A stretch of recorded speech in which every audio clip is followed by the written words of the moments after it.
Audio Hub Preview.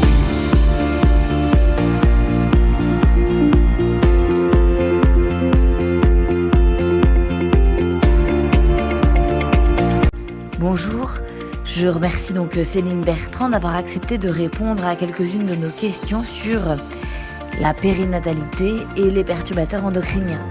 Céline Bertrand est infirmière pédiatrique de formation initiale, très tôt sensibilisée à l'influence des facteurs environnementaux sur la santé.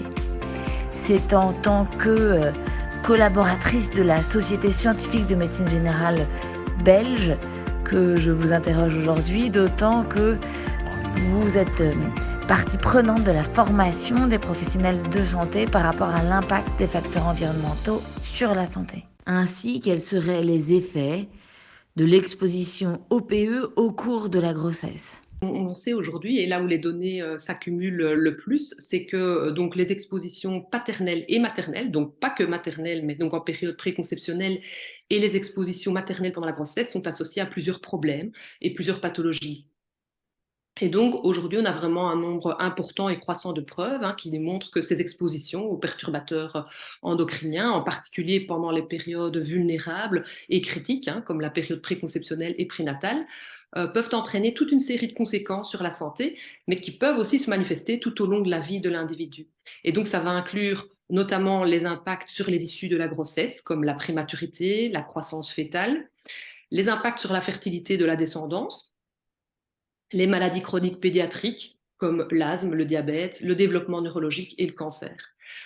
Et ce qui est vraiment préoccupant, c'est que les effets des perturbateurs endocriniens peuvent être transmis aux futures générations à travers des modifications épigénétiques sur les cellules germinales.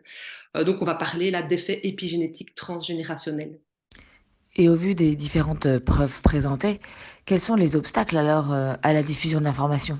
Et en fait, les obstacles, ils sont vraiment nombreux, mais on peut tout d'abord passer peut-être ceux en revue qui concernent plus particulièrement les intervenants en périnatalité. Donc là, je parle bien entendu des obstétriciens, gynécologues, sages-femmes, médecins, toutes les personnes qui vont graviter autour du couple. Et alors là, ce qu'on peut noter, d'après les études en fait qui ont interrogé les professionnels de la santé, euh, c'est qu'il y a encore vraiment un manque de formation par rapport aux enjeux de la santé environnementale. Donc ça va encore être trop dépendant d'une faculté à l'autre, d'une haute école à l'autre. Et donc, même si clairement il y a une amélioration à ce niveau-là, on voit qu'elle est quand même encore trop lente, malheureusement. Alors, les professionnels disent aussi qu'il manque d'outils pratiques pour communiquer sur les risques associés aux perturbateurs endocriniens chez les femmes enceintes. Pourtant, là aussi, il y a de plus en plus d'outils qui existent, des brochures, des fiches pratiques, des maisons virtuelles. Enfin, je pense qu'il y a vraiment toute une série d'initiatives qui se mettent en place. Mais à mon avis, la question, c'est aussi est-ce que ces outils sont accessibles au public vulnérable? Et là, je pense que c'est souvent le problème. Nous, par exemple, au sein de la cellule, ce que nous faisons, c'est que nous proposons des fiches traduites en FALC, donc c'est-à-dire faciles à lire et à comprendre, pour essayer que ces fiches soient accessibles également au public plus vulnérable. Alors, ce que les professionnels de la santé disent aussi, c'est qu'ils sont assez incertains par rapport aux données probantes. Et là, c'est quand même assez étonnant parce que, on vient de le dire, il y a de plus en plus de données et les éléments de preuve apportés sont vraiment solides pour appeler à une action urgente. C'est pas moi qui le dis, c'est plusieurs organismes scientifiques reconnus, comme par exemple le Collège américain des obstétriciens et des gynécologues, la Fédération internationale de gynécologie et d'obstétrique, la Société américaine de médecine reproductive, l'Académie américaine de pédiatrie et même l'Endocrine Society, donc qui appellent à une action rapide pour identifier et réduire l'exposition aux agents environnementaux toxiques. Donc voilà, les données, elles sont là en fait. Donc je pense qu'en tant que professionnel, il ne faut pas avoir peur d'aborder les sujets pour ces raisons-là en tout cas. Alors, ce que disent aussi les professionnels interrogés, c'est qu'ils ont également peur en fait de la réaction des patients. Ils ont peur de générer de l'anxiété dans un contexte de grossesse qui est déjà quand même fort chargé en informations anxiogènes. Donc ça, c'est vraiment un élément qui revient pas mal dans les études. Et puis alors, certains disent aussi qu'il manque de solutions concrètes. Ils ont aussi peur que les patients n'aient pas la capacité de réduire les expositions nocives. Euh, alors, enfin, ce qu'ils mentionnent aussi beaucoup, c'est qu'il manque de temps pour aborder ces sujets avec leurs patients.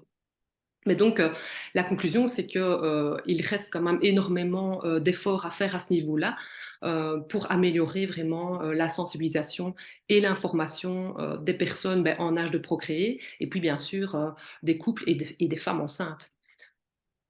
Et vous aviez aussi évoqué, c'est ça, les facteurs liés au système de santé, dans lequel on est.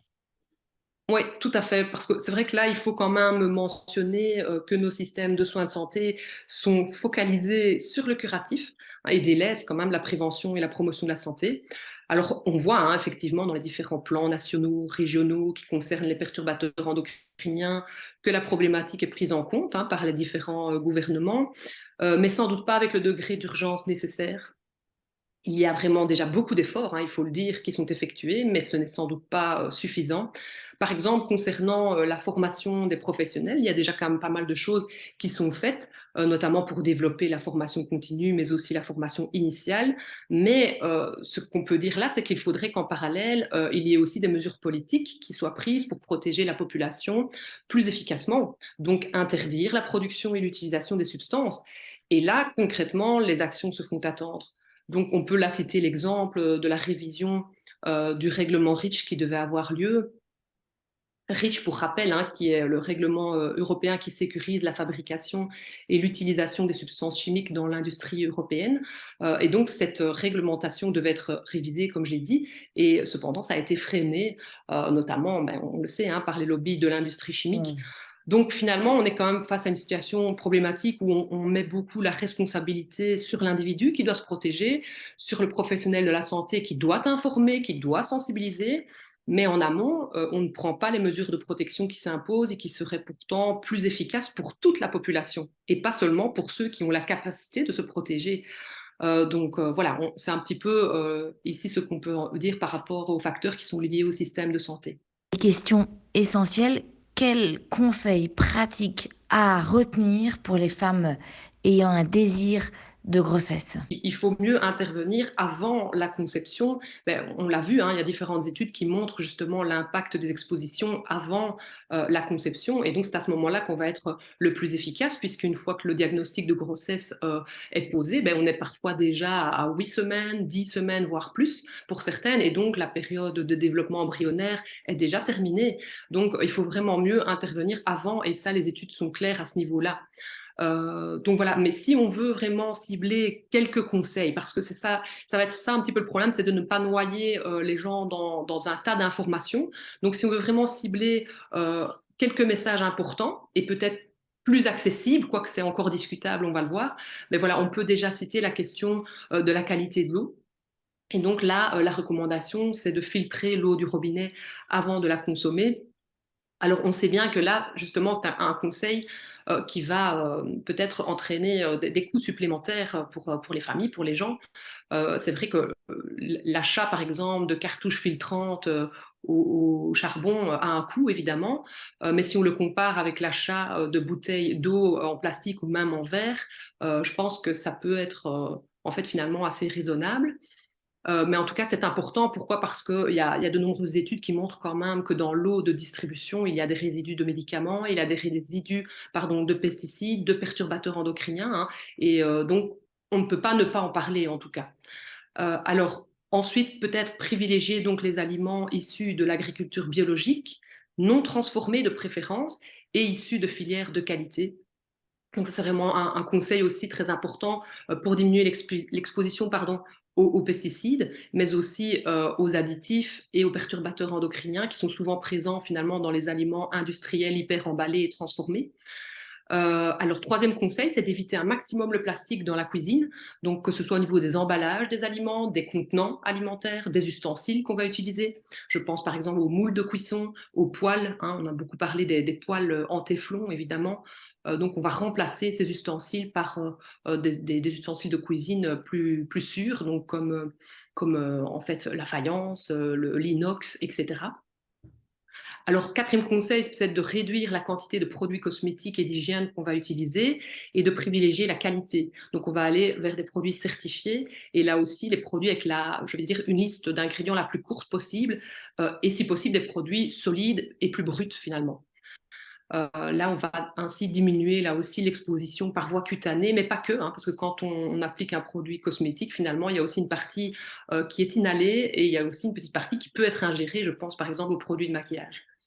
Et puis enfin, dernier conseil, c'est d'aérer son logement. Alors on ne va pas aérer son logement n'importe comment, c'est-à-dire qu'on ne va pas ouvrir sa fenêtre toute la journée, mais on va le faire de manière à vraiment renouveler l'air et donc minimum 15 minutes 2 fois par jour et évidemment en dehors des heures de pointe. Et puis j'ai envie de dire pour les personnes qui habitent là plutôt en milieu rural aussi, s'il y a un tracteur qui est en train de pulvériser des pesticides, ce n'est pas non plus le moment d'aérer son logement à ce moment-là, quoi. Là, c'est vrai que les études sont claires, les milieux intérieurs sont même parfois plus pollués en fait que l'air extérieur. Et donc justement, il faut vraiment renouveler l'air parce que dans l'intérieur de la maison, il y a aussi toute une série d'émissions polluants en fait auxquelles on ne pense pas forcément, hein. Les produits d'entretien, les meubles, les tissus, et tout ça va aussi relarguer certains polluants. Et donc voilà, même si effectivement, comme vous le dites, bah, il y a une partie de polluants qui peut entrer effectivement quand on aère, mais c'est quand même beaucoup mieux de renouveler l'air régulièrement.